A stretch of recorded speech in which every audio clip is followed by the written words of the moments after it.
Smoking causes cancer. Smoking kills. புகைப்பிடித்தல் புற்றுநோயை உண்டாக்கும் மற்றும் உயிரை கொல்லும். Consumption of alcohol is injurious to health. மது அருந்துதல் உடல்நலத்திற்கு கேடு. Subscriber real life incident inspired by subscribers. இந்த சந்தாதாரர்களின் உண்மை சம்பவம் உங்களால் உருவாக்கப்பட்டவை.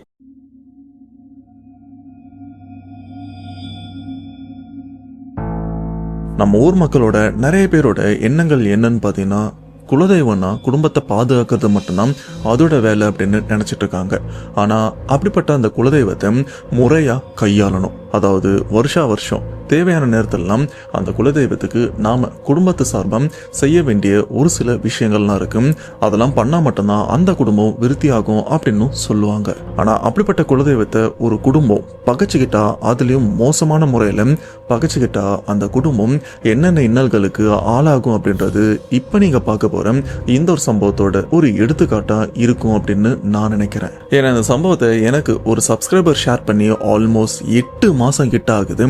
அப்படிப்பட்ட சம்பவம் எங்க நடந்திருக்குன்னு பார்த்தீங்கன்னா, நம்ம தமிழ்நாட்டில் இருக்கிற தனி ஐலாண்டான கூமாப்பட்டியில தான் இந்த ஒரு சம்பவமும் நடந்திருக்கு. அண்ட் ரீசெண்டா இன்டர்நெட்ல கூமாப்பட்டி அப்படின்ற ஒரு ஊரை பத்தி நீங்க நிறையவே கேள்விப்பட்டிருப்பீங்க. அப்படிப்பட்ட ஊர்ல தான் இப்ப இந்த ஒரு சம்பவம் நடக்கல. கிட்டத்தட்ட 40 வருஷத்துக்கு முன்னாடி சொல்ல போனா இது ஒரு பாட்டி காலத்து உண்மை கதை அப்படின்னு கூட சொல்லலாம். அப்படிப்பட்ட சம்பவத்தை பத்தி தான் இன்னைக்கு நாம தெளிவா பார்க்க போறோம். அதுக்கு முன்னாடி இந்த மாதிரி பேய் சம்பவம் உங்க லைஃப்ல நடந்திருக்கா? அப்படி நடந்ததுன்னா அதை நீங்க என்கிட்ட ஷேர் பண்ணணும்னு நினைச்சீங்கன்னா டிஸ்பிளேல தெரியுற இந்த வாட்ஸ்அப் நம்பருக்கு உங்க லைஃப்ல நடந்த அந்த பேய் சம்பவத்தை ஒரு வாய்ஸ் நோட்டா எனக்கு நீங்க ஷேர் பண்ணுங்க. அப்படி நீங்க ஷேர் பண்ணது உண்மை சம்பவம் உண்மையிலேயே தெரியலீங்க அதனால கண்டிப்பா நம்ம சேனல்ல போஸ்ட் பண்றேன். சோ அவரை பேசாம வீடியோல போலாம். நீங்க நம்ம சேனல் புதுசுனா மறக்காம சேனல் சப்ஸ்கிரைப் பண்ணுங்க, பெல் பட்டன் கிளிக் பண்ணுங்க. இப்ப நம்ம வீடியோல போலாம்.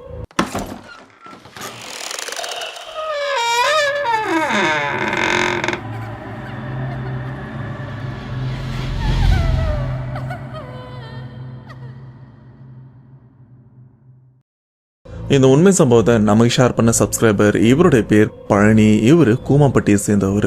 அண்டு இந்த ஒரு சம்பவம் பழனி இவங்க குடும்பத்துக்கு நடக்கல.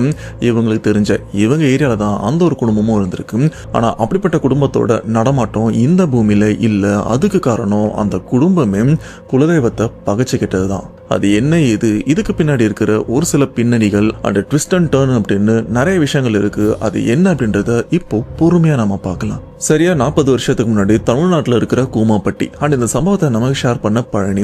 இவருக்கு இப்ப வயசு 45 ஆகுது. இந்த சம்பவம் நடக்கும்போது இவருக்கு 5 வயசு தான் ஆகுது. ஆனா இந்த சம்பவத்தை பத்தி பழனி இவங்களுடைய அப்பா அம்மா தான் இவருக்கும் தெளிவாகவும் சொல்லியிருக்காங்க. அதை கேட்டு ஒரு சில விஷயங்கள்லாம் விசாரிச்சதுக்கு அப்புறம் தான் அவரும் அந்த ஒரு சம்பவத்தை நமக்கும் ஷேர் பண்ணியிருக்காரு. அப்படி அந்த 40 வருஷத்துக்கு முன்னாடி பார்த்தீங்கன்னா கூமாப்பட்டியில தனபாலன் அப்படின்னு ஒருத்தர் இருந்திருக்காரு. அவருக்கு 2 பெண் பிள்ளைகள் 2 ஆண் பிள்ளைகளும் இருந்திருக்காங்க. மொத்தமா 4 பசங்க. ஸோ கணவன் மனைவி இவங்களுக்கு 4 பசங்களும் இருந்திருக்காங்க. இவங்க கூடவே தாத்தா பாட்டி அப்படின்னு அந்த குடும்பம் கொஞ்சம் பெருசா தான் இருந்திருக்கு. இதுல அந்த 40 வருஷத்துக்கு முன்னாடி தனபாலன் ஒரு பொண்ணையும் காதலிச்சிருக்காரு. இதுல பொண்ணு மதுரையை சேர்ந்தவங்க அண்டு பையன் திருநெல்வேலியை சேர்ந்தவங்க. இவங்க 2 பேருமே வேற வேற ஊரு. வேற ஊரா இருந்தாலும் பரவாயில்ல. ஆனா 2 பேருமே வேற பிரிவினையை சேர்ந்தவங்க. அதாவது இந்த மேல் ஜாதி கீழ் ஜாதி அப்படின்லாம் சொல்லுவாங்கல்ல, அந்த மாதிரி இவங்களும் வேற பிரிவினரை சேர்ந்தவங்க. ஸோ இந்த ஒரு விஷயம் மதுரையில் இருக்கிற பொண்ணோட குடும்பத்துக்கும் பிடிக்கல, திருநெல்வேலியில இருக்கிற பையனோட குடும்பத்துக்கும் பிடிக்கல. ஆனா இதெல்லாம் மீறி இவங்களும் பிளான் பண்ணி வீட்டை விட்டு ஓடிடலாம் அப்படின்னு பையன் பொண்ணு இவங்க 2 பேருமே கிளம்பி அப்படி இப்படின்னு சுத்தி நிறைய ஊர்ல தங்கியிருக்காங்க. கடைசியா கூமாப்பட்டியில தனபாலன் இவருடைய ஃப்ரெண்ட் ஒருத்தர் இருந்திருக்காரு. டேய், நீ உன் மனைவி கூட்டிட்டு இங்க வந்துரு, இங்க வந்தா உனக்கு எந்த பிரச்சனையுமே இருக்காது அப்படின்னு அவருடைய நண்பர் சொல்லிதான் தனபாலன் அவரும் காதலிக்கிற அந்த பொண்ணை கூட்டிட்டு கூமாப்பட்டிக்கும் வந்துடுறாரு. இப்படி இந்த ஊருக்கு வந்ததுக்கு அப்புறம் பாலு அண்ட் அவங்க மனைவி இந்த கிடைக்கிற சின்ன கூலி வேலைகள்லாம் பார்த்து அவங்களும் வாழ்க்கையை வாழ ஆரம்பிக்கிறாங்க. இதுல இருந்து ஒரு சில வருஷத்துக்கு அப்புறம் இவங்களுக்கும் அடுத்தடுத்து அப்படின்னு குழந்தைகளும் பிறக்க ஆரம்பிக்குது.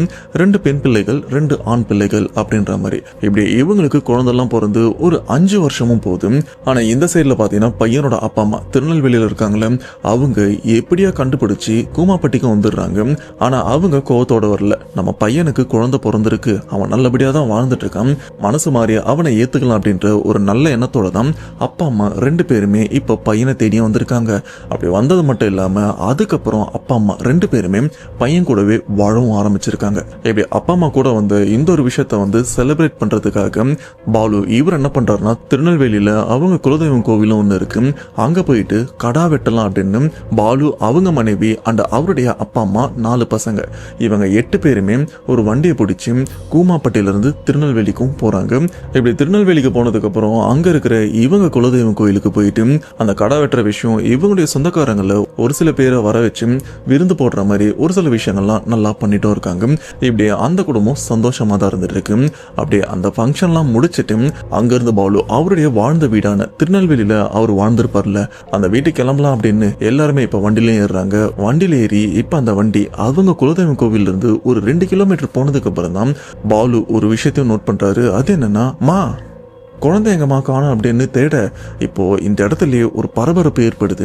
ஏன்னா பாலு இவருக்கு 4 குழந்தை இருக்குல்ல, 2 பையன் 2 பெண் பிள்ளைகள். இதுல 2 பெண் பிள்ளைகள் இருக்காங்க, ஒரு பையனும் இருக்கான், 3 பசங்க தான் இருக்காங்க. இவருடைய ஒரு பையனை ஆளை காணோம். வண்டிலையும் தேடி பார்த்துட்டாங்க, பின் சீட்ல எங்கன்னா உட்காந்துருக்கானு பார்த்தாலும் எங்கேயுமே ஆளை காணோம். உடனே வண்டி அந்த இடத்துல நிறுத்தி திரும்ப யூட்டர்ன் போட்டு மறுபடியும் இவங்க குலதெய்வம் கோயிலுக்கும் போறாங்க. போயிட்டு அந்த இடத்துல தேடுன்னு தேடுறாங்க. ஆனா அந்த குழந்தை எங்க போனா என்ன ஆனா அப்படின்னு தெரியல. பாலு இவருடைய எண்ணம் என்னன்னா, ஒருவேளை நம்ம சொந்தக்காரங்க வந்திருப்பாங்கல்ல அவங்க பார்த்து அவங்க கூட கூட்டு போயிருக்கிறது கூட வாய்ப்பு இருக்கு. ஏன்னா அந்த சமயம் இந்த போன் ஃபெசிலிட்டி அப்படின்றது சுத்தமா கிடையாது. இன்கேஸ் மொபைல் இருந்ததுன்னா அவங்க ரிலேஷனுக்கெல்லாம் கால் பண்ணி பையன் உங்க கூட இருக்கானா அப்படின்னு உடனே கேட்டிருப்பாங்க.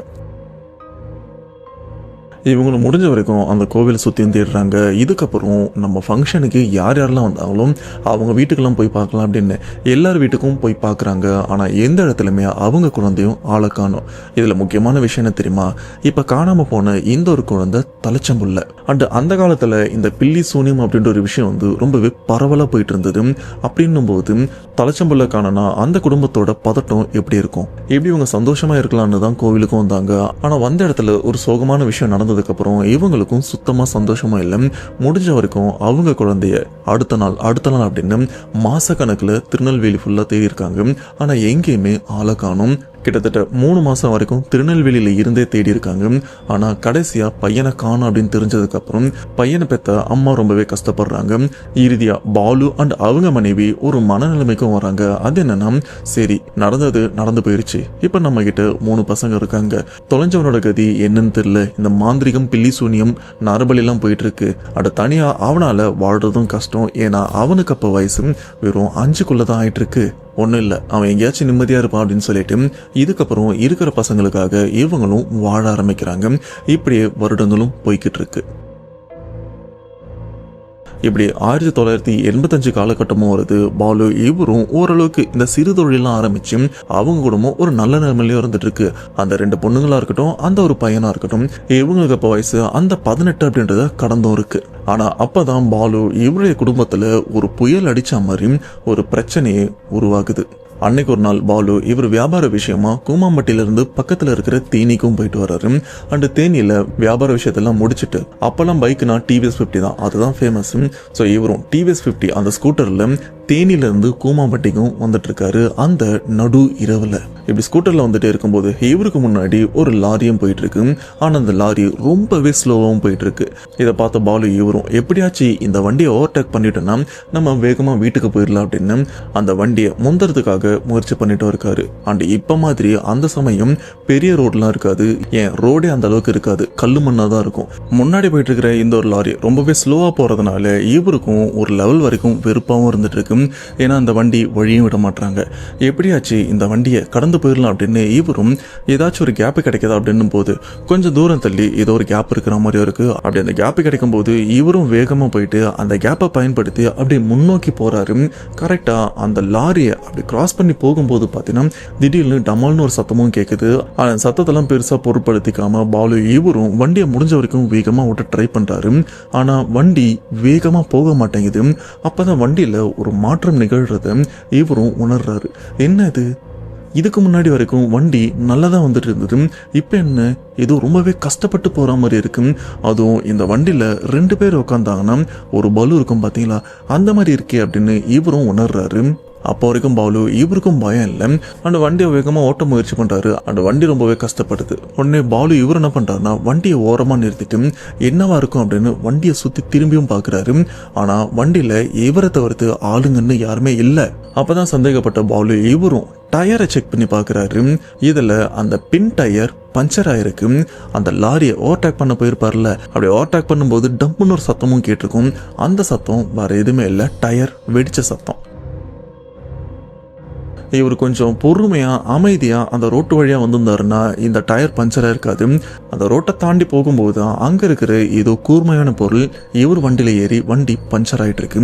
இது நடுராத்திரி அப்படின்னும் போது அந்த இடத்துல பஞ்சர் பார்க்குற ஃபெசிலிட்டி சுத்தமாக கிடையாது. அண்ட் இதில் இன்னொரு பிரச்சனைன்னா பாலு இவரோட வண்டியை செக் பண்ணிட்டு இருக்கும்போது தான் இவர் பின்னாடி வந்துட்டு இருந்த அந்த லாரி இவரை பொறுமையாக கடந்து கிராஸ் பண்ணி போயிருச்சு. அதுக்கப்புறம் தான் இவரும் இறங்கி டயர்லாம் செக் பண்ணியிருப்பாரு. வண்டி பஞ்சர்னு தெரிஞ்சிருக்கும். இப்ப கூப்பிட்டா கூட அந்த லாரியில இருக்கிற டிரைவருக்கு சத்தமும் கேட்காது. இப்ப என்ன பண்றதுன்னு தெரியாம பாலு இவரும் நடு ரோட்ல முழிச்சிட்டும் இருக்க. அப்ப இந்த ரோட்ல தூரத்துல யாரோ ஒருத்தவங்க நடந்து வரதை இவரும் பாக்குறாரு. அப்பாடா, யாரோ ஒருத்தவங்க வராங்க, ஒரு துணை ஒண்ணு வருது, அவங்க கிட்ட நம்ம உதவி கேட்டோம்னா ஏதாச்சும் உதவி கிடைக்கிறதுக்கு வாய்ப்பு இருக்கு அப்படின்னு இவரும் வண்டி கிட்ட அந்த வர நபருக்காக ஆவலா காத்துக்கிட்டும் இருக்காரு. ஆனா அங்க வர நபர் ரொம்பவே பொறுமையா நடந்து வர்றாரு. அண்ட் அவர் நடந்து வர அந்த தோரணையே கொஞ்சம் பயமுறுத்துற மாதிரி தான் இருக்கு. இப்ப நார்மலா ஒரு மனுஷன் வந்து சாதாரணமா அப்படி கையை வீசிட்டு நடந்து வருவாங்கல்ல, ஆனா பின்னாடி வந்துட்டு இருக்கிற அந்த நபர் கையை இப்படி விரிச்சபடி ஒரு மாதிரி இப்படின்னு ரொம்பவே பொறுமையாக நடந்து வர்றாரு. ஆளை பார்க்கறதுக்கே ஒரு மாதிரி விகாரமா இருக்கிறத தூரத்துலேருந்து பாலு இவரும் உணர்றாரு. உண்மையிலே வர்றது மனுஷனா இல்லை வேற ஏதாச்சும் அப்படின்னு இவருக்கும் ஒன்றும் புரியாம அந்த பயத்தில் அங்கேயே நிற்க சுற்றி பார்க்குறாரு. வீடும் கிடையாது, இவரை தவிர்த்து ஆட்கள் நடமாட்டம் அண்ட் எதிர்க்க வர்றது ஆளுன்னு நினச்சிட்டு இருக்காருல, இவங்களை தவிர்த்து வேற எந்த நடமாட்டமும் கிடையாது.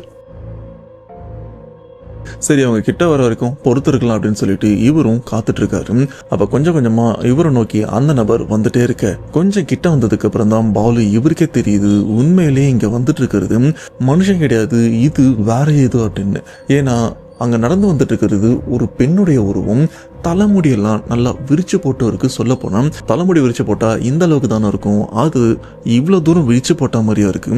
இது மட்டும் இல்லாம கருப்பு கலர்ல புடவையும் கட்டிட்டு கையை ஒரு மாதிரி இப்படி விரிச்சு வச்ச மாதிரி நடந்து வர அந்த ஒரு தோரணையே சரியில்லாதது பாலு இவரும் உணர்றாரு. அண்ட் கொஞ்சம் கொஞ்சமா அந்த உருவம் கிட்டவும் வருது. ஆல்மோஸ்ட் இப்போ அந்த உருவத்துக்கும் பாலு இவருக்கும் இடைப்பட்ட தூரம் எவ்வளவு இருக்கும்னு பார்த்தீங்கன்னா வெறும் 20 அடிக்குள்ளதான் இருக்கும். இப்ப இங்க வந்தது ஒரு மனுஷன் இல்லைன்னு தெரிஞ்சதுக்கு அப்புறம் பாலு இவரும் கதறிட்டு அந்த இடத்த விட்டு வேகமா ஓடவும் ஆரம்பிக்கிறாரு. அண்ட் முடிஞ்ச வரைக்கும் இவருடைய வண்டியை இங்க இருந்து வேகமா தள்ளிட்டு போகலான்னு ட்ரை பண்றாரு. காத்து 2 டயர்லுமே ஃபுல்லா இருந்தா கூட ஓரளவுக்கு தள்ளிட்டு ஓடலாம். பட் டயர் பஞ்சர் ஆனதுக்கு அப்புறம் அந்த வண்டியை தள்ளுறது கொஞ்சம் கஷ்டம்தான். இருந்தாலும் இவரும் வண்டியை தள்ள முயற்சி பண்றாரு. ஆனா ஒரு லெவலுக்கு மேல அந்த உருவம் கிட்ட வந்து நம்மள ஏதாச்சும் பண்ணிருமோன்ற பயத்துல வண்டியை அப்படியே போட்டுட்டு அங்க இருந்து தலை தெறிக்க ஓடவும் ஆரம்பிக்கிறாரு. இப்படி ஓடின பாலு ரொம்ப தூரம் ஓடி இருக்காரு. ஒரு லெவலுக்கு அப்புறம் இவருக்கும் மூச்சரைக்கவும் ஆரம்பிக்குது. கொஞ்சம் மூச்சு வாங்குறதுக்காக அந்த இடத்துல இந்த மயில் கல்லுலாம் இருக்கும் பார்த்தீங்களா, இந்த ஊர் போகிறதுக்கு இத்தனை கிலோமீட்டர் அப்படின்னு அந்த மாதிரி ஒரு கல்லும் இருக்க, அது மேலே உட்காந்து கொஞ்சம் இலைப்பாரிட்டும் இருக்காரு.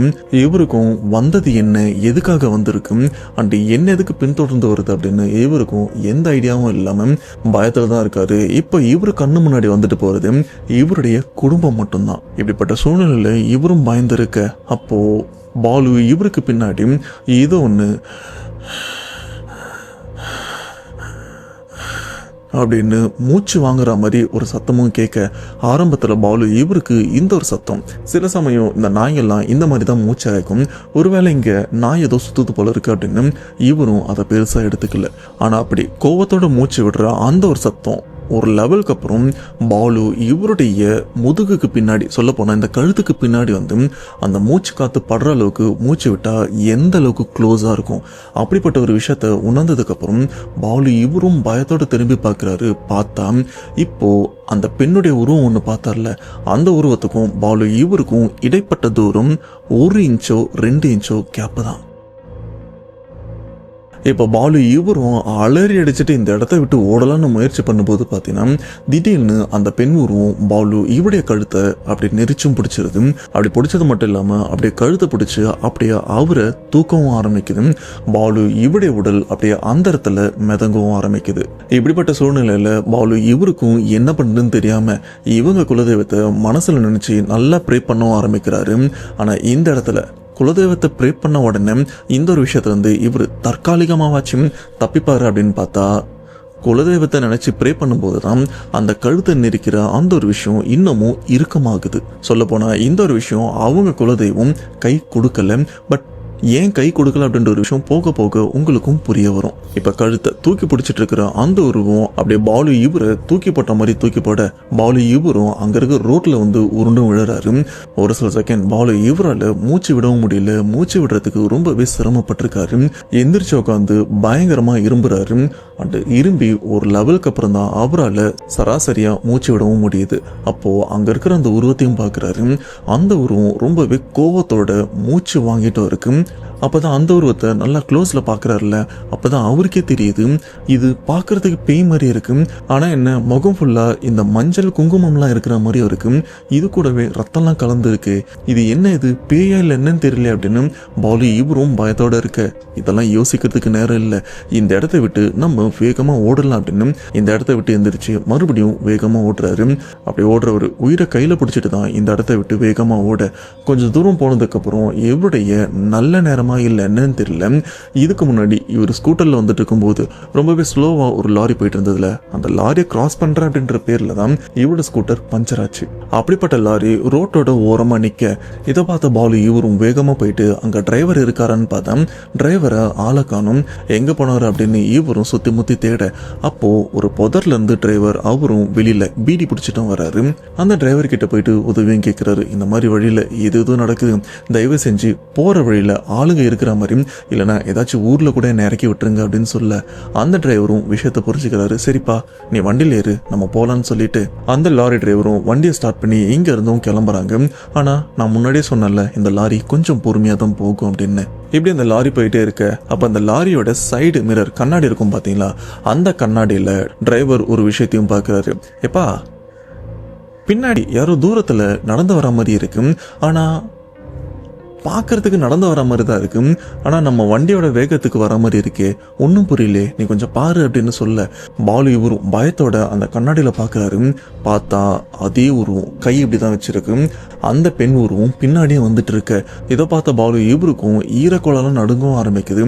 டிரைவர்கிட்டே சொல்றாரு, ஐயா இந்த உருவம் தான் என்னை துரத்திட்டு வந்தது, இதுகிட்ட இருந்து தப்பிச்சு தான் இப்போ நான் உங்ககிட்ட உதவி கேட்டு வந்தேன், தயவு செஞ்சு கொஞ்சம் வேகமாக போங்க அப்படின்னு சொல்ல பட் லாரி டிரைவர் அவரும், தம்பி இந்த வண்டியை வச்சுட்டு வேகமாக, அதுவும் இந்த ரோட்டில் வேகமாலாம் போக முடியாதுப்பா, முடிஞ்ச வரைக்கும் நான் போக ட்ரை பண்ணுறேன். அண்ட் இந்த ஒரு விஷயத்துலேருந்து தப்பிக்கிறதுக்கு நமக்கு ஒரு வழி இருக்குது, கவலைப்படாது. இன்னும் கொஞ்சம் தூரம் ஒரு 500 மீட்டரில் இங்கே ஒரு கிராமம் இருக்குது, அந்த கிராமத்தூரில் போயிட்டேன்னா எந்த பிரச்சனையுமே இருக்காது. ஏன்னா அங்கே எனக்கு ஒரு இடமும் தெரியும், அங்கே ஆட்கள்லாம் இருப்பாங்க, வேகமாக அங்கே போயிடலாம் அப்படின்னு சொல்லிட்டு அந்த டிரைவரும் முடிஞ்ச வரைக்கும் அப்படியே வேகமாக அந்த கிராமத்தூர்லேயும் போயிடுறாரு. அந்த டிரைவர் சொன்ன மாதிரி அந்த இடத்துல கொஞ்சம் ஆட்கள் நடமாட்டமும் இருக்கு. என்னன்னு பார்த்தா அது ஒரு சந்தை. இப்போ அந்த இடத்துல போயிட்டு வண்டியை நிறுத்திட்டு இவங்களும் கொஞ்சம் இலைப்பாடுறாங்க. இப்போ பாலு இவரும் எப்பாடா இந்த பிரச்சனைலேருந்து நம்ம தப்பிச்சிட்டோம், விடிகிற வரைக்கும் நம்ம இங்கே இருக்கலாம், விடிஞ்சதுக்கப்புறம் நம்ம வண்டி அங்கே இருக்குல்ல, நம்ம அங்கே வண்டி எடுத்துட்டு சேம் இதே கிராமத்தில் வந்து பஞ்சர் போட்டுட்டு ஊருக்கு போயிடலாம் அப்படின்னு சொல்லிட்டு இவரும் விடிய அதே கிராமத்தில் தான் தூங்காமல் கூட உட்காந்துட்டு இருக்காரு. இப்படி பொழுது விடிஞ்ச உடனே மொதல் வேலையாக பாலு டிரைவர் அவருக்கு வந்து ஒரு பெரிய நன்றி சொல்லிட்டு இந்த இடத்த விட்டும் கிளம்பி அவர் ஸ்கூட்டர் எங்கே போட்டு போனாரோ அதே இடத்துல தான் அந்த ஸ்கூட்டர் விழுந்தும் இருக்க. இப்போ அந்த ஸ்கூட்டரை எடுக்கலான்னு பார்த்தா அந்த ஸ்கூட்டர் மேலே அந்த டிவிஎஸ் 50 மேலே பார்த்தீங்கன்னா எப்படியோ ஒரு 1/2 லிட்டர் ரத்தம், அப்ராக்சிமேட்டாக தான் சொல்கிறேன், ஒரு 1/2 லிட்டர் ரத்தத்தை எடுத்து அந்த வண்டி ஃபுல்லாக அப்படி தெளிச்சு விட்டால் எப்படி இருக்கும், அந்த மாதிரி தான் அந்த வண்டி மேலே ஃபுல்லாக ரத்தக்கரைகளாக இருந்துட்டு இருக்கு. இது மட்டும் இல்லாமல் அந்த ரத்தத்தோட வாடை ரொம்பவே மோசமாகவும் அடிக்குது.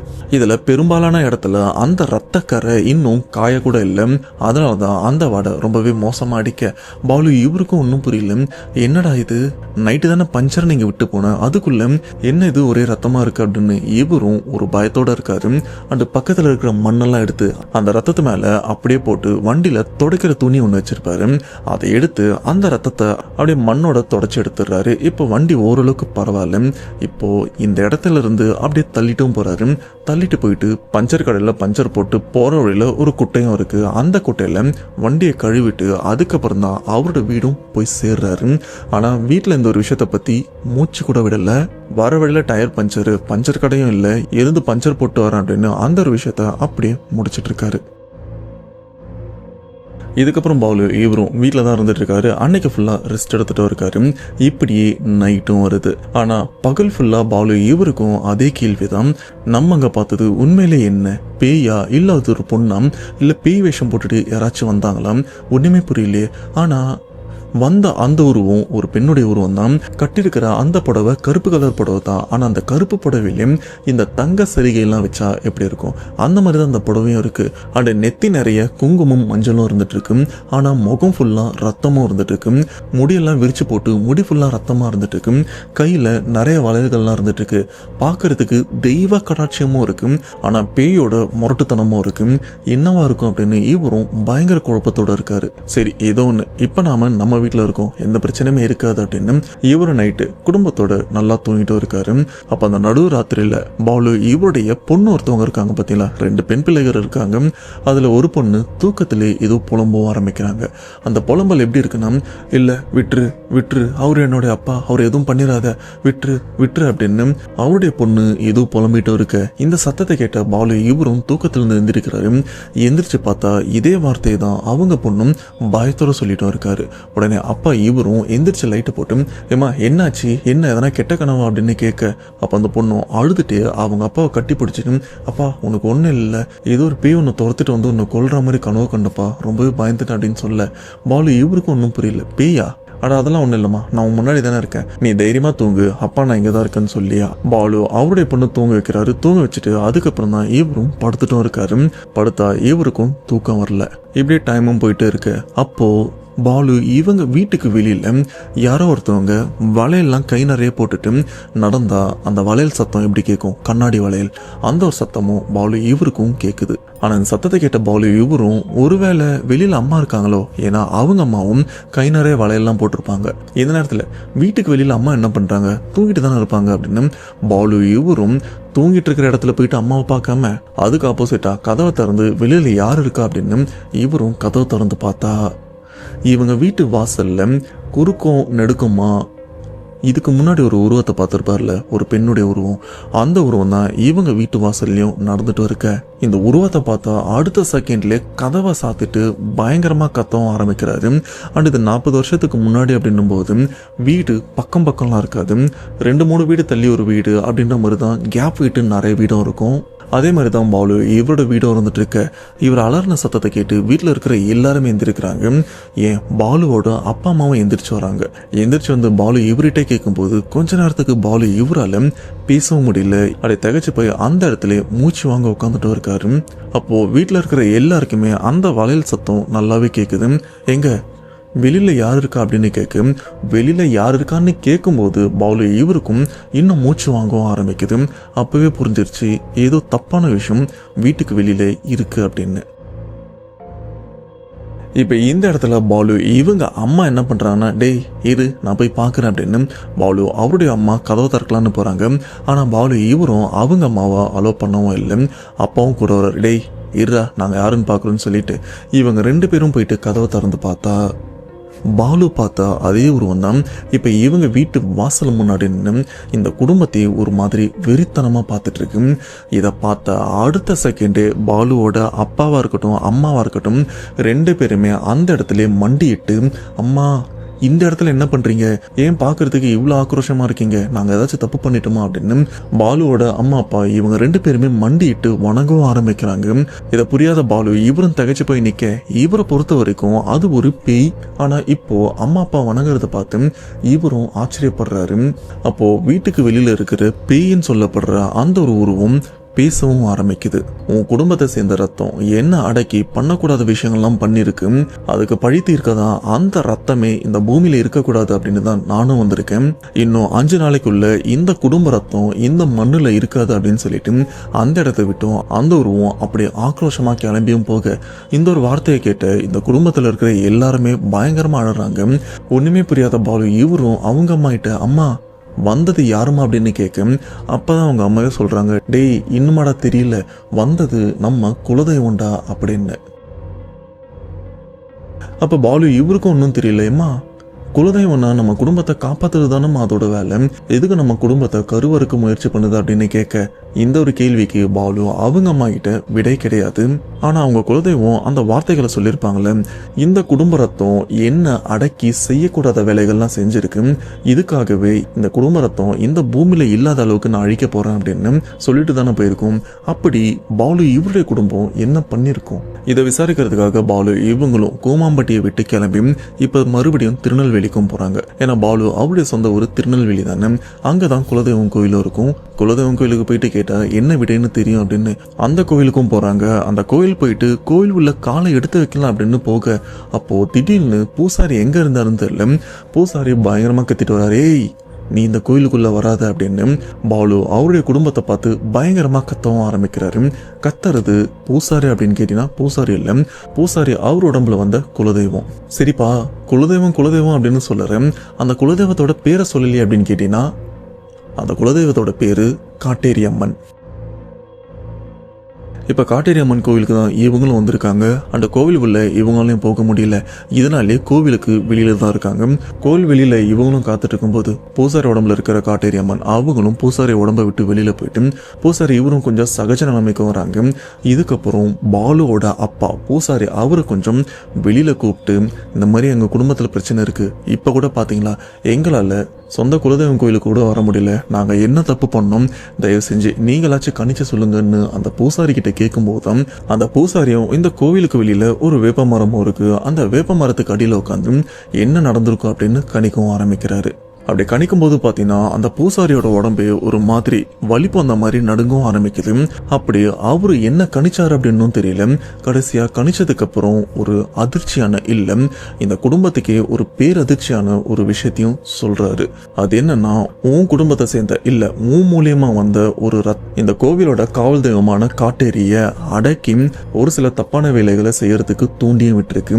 இதனால கோபம் அடைஞ்ச காட்டேரி அம்மன் அந்த தப்பான விஷயம் எல்லாம் பண்ணதுக்கு அப்புறம் கண்டிப்பா இந்த ரத்தம் மட்டும் இல்ல, இந்த ரத்த சொந்தத்தை சேர்ந்த யாருமே உயிரோட இருக்கக்கூடாது அப்படின்னு அவங்களுக்கு அந்த அளவுக்கு ஒரு கோபமும் இருக்கு. அந்த கோபத்தை வெளிக்காட்டும் விதமா தான் அன்னைக்கு நீ தொழில் ரீதியா வேற ஒரு ஊருக்கும் போயிட்டு வீட்டுக்கு வந்துட்டு இருப்ப, அப்போ உன்னை பின்தொடர்ந்து வந்து உன்னை ஆல்மோஸ்ட் கொல்ல முயற்சி பண்ணதும் காட்டேரி அம்மன் தான். இப்போ நைட்டு வந்தது கூட அந்த தெய்வம் தான் உன் வீட்டுக்கு வந்திருக்கு. இப்போ உன் குடும்பம் உன் மூலியமா வந்த அந்த ரத்தம் ஒரு பெரிய பாவம் பண்ணிருக்கு, அதுக்கு கைமாறா உங்களால எந்த ஒரு விஷயமும் பண்ண முடியாது அப்படின்னு இந்த பூசாரியும் தீர்க்கமா சொல்லும் போது பாலு இவருக்கும் ஒண்ணுமே புரியாம மண்டையை பிடிச்சிக்கிறாரு. ஐயா இதே விஷயத்த தான் வந்து அம்மனும் என்கிட்ட சொன்னாங்க, ஏன் ரத்தம் என் குடும்ப ரத்தம்னு சொல்றாங்க, எனக்கு ஒன்றும் புரியல, என் வீட்டில் இருக்கிற யாருமே குலதெய்வத்துக்கு மாறா எந்த ஒரு விஷயத்துமே தப்பான எந்த ஒரு விஷயத்தமும் இது வரைக்கும் பண்ணதில்லை.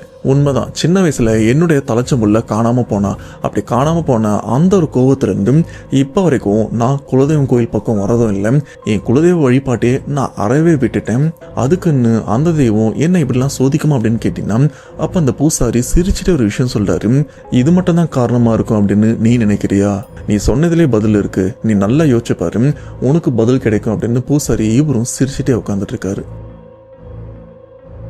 பாலு இவரும் பயங்கரமா யோசிக்கிறாரு. ஆனா இவருக்கு என்னவா இருக்கும் அப்படின்னு கொஞ்சம் கூட ஐடியாவும் இல்லை. இந்த இடத்துல நீங்க பாஸ் பண்ணிட்டு என்னவா இருக்கும் அப்படின்னு உங்களுக்கு தோணுது. ஏன்னா இன்னும் கொஞ்ச நேரத்துல பூசாரி இவர் சொன்ன விஷயத்த நான் சொல்ல போறேன், அதை நான் சொல்றதுக்கு முன்னாடி நீங்க முன்கூட்டியே கணிச்சிட்டீங்கன்னா நீங்க மாசம், அப்படி நான் சொன்னதுக்கு அப்புறம் அதை கேட்டு நீங்க முன்கூட்டியே கணிச்ச மாதிரிலாம் சொல்லக்கூடாது, உண்மையா நடந்துக்கணும். ஸோ இப்போ நீங்க கணிச்ச விஷயத்த வந்து பாஸ் பண்ணிட்டு டைப் பண்ணிருங்க. இப்போ பூசாரி சொல்ற விஷயத்த நான் சொல்றேன். அகைன் பூசாரி இவரும் கணிக்கவும் ஆரம்பிக்கிறாரு. ஏன்னா அந்த ஒரு விஷயம் உண்மையா அப்படின்னு 1க்கு 2 தடவை செக் பண்ணிக்கிறாரு. அதனால்தான் 2வது தடவை மறுபடியும் கணிக்கிறாரு. அப்படி கணிக்கும் போதுதான் ஒரு பயங்கரமான விஷயத்தையும் சொல்றாரு. அது என்னன்னா, கிட்டத்தட்ட ஒரு 18 வருஷத்துக்கு முன்னாடி இதே கோவிலுக்கு நீயும் குடும்பத்தோட வந்து உன் அம்மா அப்பா உன் கூட ஒன்று சேர்ந்ததுக்காக உன்னுடைய குலதெய்வத்துக்கு ஒரு கடா வெட்டிட்டும் போனேன், ஞாபகம் இருக்கா அப்படின்னு கேட்க பாலு இவரும் ஆமாம் நல்லா ஞாபகம் இருக்கு, அண்ட் அதுதான் நான் கடைசியாக இந்த இடத்துக்கு வந்தது அப்படின்னு பாலு அவரும் சொல்கிறாரு. அதுக்கு காரணம் அந்த திருவிழாவில் தான் பாலு அவருடைய குழந்தை காணாமல் போயிட்டாங்கல்ல, அந்த தலைச்சம்புள்ள அந்த ஒரு பையன் கடைசி வரைக்கும் கிடைக்கவே இல்லைன்னு ஒரு விரத்தில் தான் அவங்க குலதெய்வ வழிபாடு விட்டுட்டாரு. இந்த எல்லா விஷயத்தையும் வந்து பாலு அவரும் பூசாரிட்டு சொல்லிட்டாரு. பட் பூசாரி சொல்கிற விஷயம், உண்மையிலேயே காணாமல் போன உன் பையன் இறந்துட்டான்னு நினைக்கிறியா இல்லை உயிரோட இருக்கான்னு நினைக்கிறியா அப்படின்னு கேட்க இதுக்கு பதில் பாலு இவர்கிட்ட இல்லை, ஏன்னா உயிரோட இருந்திருந்தானா கண்டிப்பாக எங்களை தேடி வந்திருக்கிறதுக்கு வாய்ப்பு இருக்குது அப்படின்னு சொல்ல. ஆனால் பூசாரி சொல்கிற விஷயம், உண்மையிலே உன் பையன் இப்போ வரைக்கும் உயிரோட தான் இருந்துட்டு இருக்கான், ஆனால் அப்படிப்பட்ட உன்னுடைய பையன் இப்போ சாதாரணமாலாம் இல்லை, அவன் ஒரு கெட்ட விஷயங்களை செய்யற ஒரு மாந்திரிகராகவும் இருந்துட்டு இருக்கான். இது மட்டும் இல்லாமல் 18 வருஷத்துக்கு முன்னாடி உன் பையன் காணாமல் போனதுக்கு காரணம் யாரு தெரியுமா? உன் மனைவியோட சொந்தத்தை சேர்ந்தவன் தான் சொல்லும்போது இப்போ இந்த குடும்பத்தில் இருக்கிற எல்லாருமே பாலு அவருடைய மனைவியை அப்படியே கோவத்தோடு திரும்பி பார்க்குறாங்க.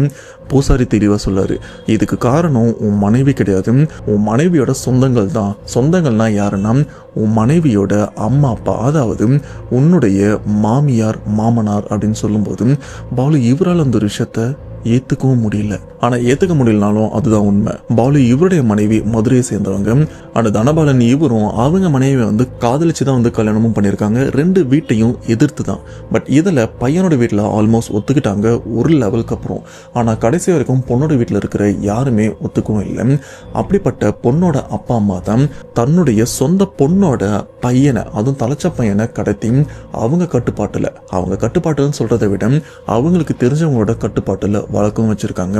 வளர்த்து அந்த பையனை மாந்திரிகனாகவும் மாற்றி அந்த குடும்பத்துக்கு குலதெய்வம் அப்படின்னு வரும்போது பையன் சைடில் ஒரு குலதெய்வத்தை தான் வந்து பொண்ணும் வழிபடணும். ஸோ அப்படின்னு பார்த்தா பாலு இவருடைய குலதெய்வம் காட்டேரி அம்மன். இப்போ பாலு இவருடைய காணாமல் போன தலைச்சம்புள்ள மாந்திரிகராக மாறிட்டான். ஏன்னா சின்ன வயசுலேருந்து கெட்ட விதமான மாந்திரிக பயிற்சியெல்லாம் கொடுத்து கடைசியில் அவங்க குலதெய்வமான காட்டேரி அம்மனை வந்து கட்டுப்படுத்தின அம்மனை ஒரு சில கெட்ட விஷயங்கள், இந்த சேவனை செய்கிற மாதிரி ஒரு சில கெட்ட விஷயங்கள்லாம் பண்ணி அந்த குலதெய்வத்தை வந்து அந்த தப்பான காரியங்கள்லாம் பண்ணுறதுக்கு வற்புறுத்தி இருக்காங்க. பட் அந்த கெட்ட காரியங்கள் என்னன்னு அவங்களும் சொல்லலை. ஆனால் அந்த கெட்ட காரியங்கள்லாம் பண்ணதுக்கப்புறம் அந்த காட்டேரி அம்மன் பயங்கர உக்கிரமா பயங்கர கோவத்தோடு வந்திருக்கு. அண்டு அந்த பையன் மாந்திரிக கட்டை பயன்படுத்தி காட்டேரி அம்மன் இவங்களையும் வந்து கட்டுப்படுத்தி வச்சிருந்தான். இந்த கட்டிலிருந்து காட்டேரி அம்மன் இவங்களே வெளிவரத்துக்கு ஒரு சில காலங்களும் ஆயிருக்கு. கடைசியாக அவங்க அந்த கட்டிலிருந்து வெளியே வந்திருக்காங்க. வெளியில் வந்த அடுத்த கணமே பாலு இவருடைய காணாமல் போன அந்த பையனை வதம் பண்ணிட்டு, அதாவது அவனுடைய கதையை முடிச்சுட்டு அவனுடைய ரத்த சொந்தங்களான பாலு இவருடைய குடும்பத்தை அழிக்கிறதுக்காக தான் இப்போ உன்னையும் பின்தொடர்ந்து வந்திருக்காங்க அப்படின்னு பூசாரி சொல்லும்போது இந்த குடும்பத்துக்கிட்ட இருந்து அடுத்து பேசுறதுக்கு வார்த்தையே இல்லை. ஏன்னா கடந்த 18 வருஷமா பாலு அவங்க மனைவி ஏன் அந்த குடும்பமே அந்த குடும்பத்தோட வாரிசு காணும் அப்படின்னு, அதுவும் தலைச்சம்பள்ளியை காணும் அப்படின்னு பல வருஷமா ரொம்பவே கஷ்டப்பட்டு இருந்தாங்க. அந்த பையனால தான் குலதெய்வ வழிபாடே நிறுத்திட்டு இருக்காங்க, அந்த பையன் காணாம போன அந்த விரத்தில. ஆனா அப்படிப்பட்ட அந்த பையனை கடத்தன பொண்ணோட அம்மா அப்பா அவங்க கட்டுப்பாட்டில் வச்சு பொண்ணு தான் பேச்சை கேட்காம போயிட்டா அந்த குடும்பமே இருக்கக்கூடாது, என் பொண்ணு இல்லைனாலும் பரவாயில்ல அப்படின்னு அந்த பொண்ணுடைய அம்மா அப்பாவோட வெறிச்செயலால தான் இப்போ இவ்வளவு விஷயங்களும் நடந்திருக்கு. ஆனா இந்த இடத்துல பாலுவோட மனைவி இவங்களுக்கும் அந்த ஒரு விஷயத்துக்கும் துளி கூட சம்பந்தம் கிடையாது. கடைசியாக இப்போ இந்த குடும்பமே அந்த பூசாரி கிட்ட இந்த பிரச்சனைலேருந்து நாங்கள் எப்படி தப்பிக்கிறது, என் குடும்பத்தை நான் எப்படி காப்பாற்றுறது அப்படின்னு அவரும் கேட்க, இப்போ பூசாரி இவர்கிட்டயே இந்த குடும்பத்தை எப்படி காப்பாற்றுறது அப்படின்னு எந்த வழியும் அவருக்கும் தெரியலை. எந்த ஒரு பதிலும் பேசாமல் அந்த இடத்த விட்டு எந்திரிச்சு, இதுக்கப்புறம் அவளே நினச்சாதான் உங்களுக்கு கருணை காட்ட முடியும், என்கிட்ட எந்த பதிலும் இல்லைன்னு சொல்லிட்டு பூசாரியும் கோயிலுக்கு போயிடுறாரு. இதுக்கப்புறம் என்ன பண்ணுறதுன்னு தெரியாமல் எல்லாருமே கிளம்பி திருநெல்வேலியில் இருக்கிற பாலு அவருடைய பூர்வீக வீட்டுக்கு வந்துடுறாரு. அண்ட் அங்கே வந்ததுக்கப்புறம் என்ன பண்ணுறதுன்னு தெரியாமல் அவரும் முடிச்சிட்டும் இருக்காரு. சரி கொஞ்சம் ரிலாக்ஸாக வெளில நடந்துட்டு வரலாம் அப்படின்னு அவங்க வீட்டை விட்டு வெளியிலையும் போயிருக்காரு. அப்போது அவங்க ஊரில் அருள்வாக்கு சொல்கிற ஒரு அம்மாவும் இருக்காங்க. அவங்கள பாலு இவரும் எதிர்ச்சியாக பார்க்குறாரு. இவங்ககிட்ட பேசின ஏதாச்சும் உதவி கிடைக்குமா அப்படின்னு பாலு இவரும் அந்த வயசான அம்மாகிட்ட போய் பேசி நடந்த எல்லா விஷயத்தையும் சொல்லும் போது அந்த வயசான அம்மா ஒரே விஷயத்தை தான் சொல்கிறாங்க, இதுக்கு நீ ஒன்றுத்தை இழக்கணும், அந்த ஒன்றுத்தை நீ இழந்தனா உன் குடும்பத்தை நீ காப்பாற்றலாம் அப்படின்னு சொல்லும்போது இப்போ பாலு இவரும் கொஞ்சம் நம்பிக்கையோட நீங்கள் என்ன சொன்னாலும் நான் செய்கிறேன், என் உயிரே கொடுத்தாலும் என் குடும்பத்தை நான் காப்பாற்றேன் அப்படின்னு சொல்லும்போது அந்த வயசான அம்மா பேசுறது அப்படின்னு நிறுத்திட்டு பாலுவை ஒரு மாதிரி பார்க்குறாங்க. அதுக்கான அர்த்தம், நீ உயிரை தான் கொடுக்கணும் அப்படின்னு. அப்போ அந்த அம்மா விளக்கமாக ஒரு விஷயமும் சொல்கிறாங்க. அது என்னன்னா, வந்த காட்டேரி அம்மன் உங்ககிட்ட ஒரு விஷயமும் சொல்லியிருப்பாங்க. ஓ மூலியமாக வந்த ரத்தம் தான் நான் பல கெட்டதுகளை பண்ணுறதுக்கு காரணமாக இருந்தது. அப்படிப்பட்ட ரத்தத்தை அழிக்கிறதுக்காக தான் நான் வந்திருக்கேன் அப்படின்னு சொல்லியிருக்காங்க. ஸோ ஓ மூலியமாக தான் உன் பையன் வந்தான். உன் பையனுக்கும் உனக்கும் இருக்கிற சொந்தம் அந்த ரத்த சொந்தம் தான். இந்த குடும்பத்துக்கு ஆணி வேறே நீ தான். ஏன்னா உன்னால தான் இந்த குடும்பமே உருவாயிருக்கு. இப்போ இந்த இடத்துல நீ காட்டேரிக்கிட்ட போயிட்டு மன்னிப்பு கேட்டு அந்த இடத்துல உன் உயிரை நீ மாய்ச்சிக்கிட்டனா அதுக்கப்புறம் காட்டேரியால் உன் குடும்பத்தை நெருங்க முடியாது.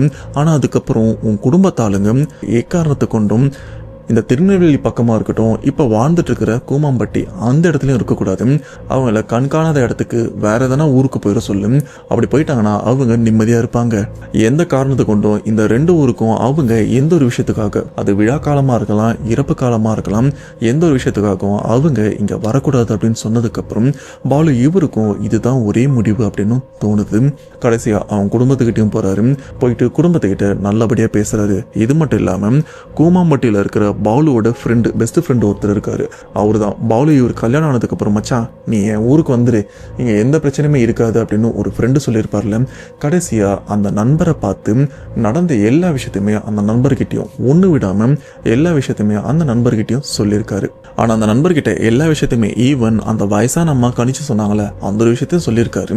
ஆனால் நான் சாக போறேன் அப்படின்னு நண்பர்கிட்ட சொல்லலை. சொன்னா நண்பர் தடுத்துருவார்ல, அதனால சொல்லலை. வியாபார விஷயமா வெளியூர் போயிட்டு வந்துடுறேன், இன்கேஸ் எனக்கு ஏதாச்சும் பிரச்சனை நான் வர முடியாமல் போயிடுச்சுன்னா தயவு செஞ்சு என் குடும்பத்தை இந்த ஊரை விட்டு அனுப்பிடுறான், எனக்கு இந்த ஒரு உதவியை மட்டும் பண்ண அப்படின்னு அந்த ஃப்ரெண்டு கிட்ட பாலு இவரும் சத்தியம் வாங்கியிருக்காரு. கரெக்டாக இந்த சத்தியம் வாங்கினா அடுத்த 3 நாளுக்கு அப்புறம் பாலு இவரும் அந்த 3 நாள் வரைக்கும் குடும்பத்தை கூட சந்தோஷமா இருந்திருக்காரு. அதுக்கப்புறம் பாலு அவரும் எங்கே போனாரு, என்ன ஆனாரு அப்படின்னு ஸ்டில் இப்போ வரைக்கும் தெரியல. இதுக்கப்புறம் அந்த நண்பருக்கும் டவுட் வந்திருக்கு, இவன் ஏதோ பண்ணியிருக்கான், எனக்கு தெரிஞ்சு இப்போ என் நண்பன் உயிரோட இருக்கிறதுக்கு வாய்ப்பு இல்லை அப்படின்னு நண்பனுடைய குடும்பம் அவங்கள தமிழ்நாட்டில் இருக்கிற வேற ஒரு மூளைக்கு அனுப்பி அந்த இடத்துல அவங்கள வாழும்படி ஒரு சில விஷயங்கள்லாம் பண்ணி கொடுத்துட்டு தான் இந்த நண்பரும் இவருடைய ஊரான கூமாம்பட்டிக்கும் வந்திருக்காரு. அண்ட் பாலு அவருடைய குடும்பம் தமிழ்நாட்டில் எந்த மூலையில் இப்போ வாழ்ந்துட்டு இருக்காங்க அப்படின்னு தெரியல. ஆனால் இப்போவும் நல்லா தான் இருந்துருக்காங்க. நண்பர் இவரும் அடிக்கடி அந்த குடும்பத்துக்கு ஃபோன் பண்ணி விசாரிச்சுட்டு தான் இருக்கிறதா அந்த நண்பருடைய பையன் நமக்கும் சொல்லியிருக்காரு. ஏன்னா அந்த நண்பருடைய பையன் தான் இந்த ஒரு சம்பவத்தை நமக்கும் ஷேர் பண்ணியிருக்காரு. அண்ட் இந்த சம்பவத்தை நமக்கு ஷேர் பண்ண பழனி இவருக்கு இப்போ வரைக்கும் டவுட் இருக்கு. காணாம போன மாமா இப்போ எங்க இருக்காரு, உயிரோட இருக்காரா இல்லையான்னு கூட தெரியல. ஆனால் உயிரோட இருந்திருந்தாருன்னா கண்டிப்பா ஏதாச்சும் ஒரு விதத்துல என்னுடைய அப்பாவையோ இல்லை அவங்க குடும்பத்தையும் தொடர்பு கொள்றதுக்கு நிறையவே வாய்ப்பு இருக்கு. ஆனால் இப்போ வரைக்கும் அவர்கிட்ட இருந்து எந்த ஒரு விஷயமும் வரல. அப்படின்னா அவர் சொன்ன மாதிரி இறந்துருக்கிறதுக்கு அதிகப்படியான வாய்ப்பு இருக்கு. அதனால தான் ஏதோ ஒரு மூலையில் அவங்க குடும்பம் நிம்மதியாக இருக்கு அப்படின்னு ஒரு கஷ்டத்தோட தான் இந்த ஒரு சம்பவத்தையும் நமக்கு ஷேர் பண்ணியிருக்காரு. அந்த சம்பவத்தை கேட்கும்போது எனக்கும் கொஞ்சம் கஷ்டமாக தான் இருந்தது. ஏன்னா இப்போ கூட பார்த்தீங்கன்னா சிட்டியாக இருக்கட்டும் கிராமமாக இருக்கட்டும் நிறைய இடத்துல இந்த காதல் திருமணம்னா எதிர்ப்புகள் இன்னமும் இருந்துட்டு இருக்கு. அதுக்கு முக்கியமான காரணம் இந்த ஜாதி அப்படின்ற ஒரு விஷயம் தான். 2025 இப்பவே இப்படின்னும் போது 1985 அதாவது 40 வருஷத்துக்கு முன்னாடினா இந்த ஜாதி எந்த அளவுக்கு தலைவிரிச்சு ஆடின்னு இருந்திருக்கும். ஸோ இதை தான் உங்ககிட்ட சொல்லணும் அப்படின்னு அவசரமாக வந்தேன். என்னால் முடிஞ்ச வரைக்கும் கிளியராக சொல்லியிருப்பேன் அப்படின்னு நம்புகிறேன். ஸோ கூமாம்பட்டி தனி ஐலாண்டில் நடந்த இந்த சம்பவத்தை கேட்கும்போது உங்களுடைய தாட் என்ன மறக்காமல் கமெண்ட் பாக்ஸில் மென்ஷன் பண்ணுங்க. அவ்வளோதான் மக்களே, சம்பவம் கண்டிப்பாக இந்த சம்பவம் உங்களுக்கு பிடிச்சிருக்கும் அப்படின்னு நம்புகிறேன். அந்த சம்பவத்தை பற்றி உங்களோட தாட் என்னது மறக்காமல் கமெண்ட் பாக்ஸில் மென்ஷன் பண்ணுங்க. நெக்ஸ்ட் ஒரு இன்ட்ரெஸ்டிங்கான சம்பவத்தோட கண்டிப்பாக உங்களை நான் மீட் பண்ணுறேன். அதுவரை உங்களிடம் விடைபெறுவது உங்கள் நான். பாய்.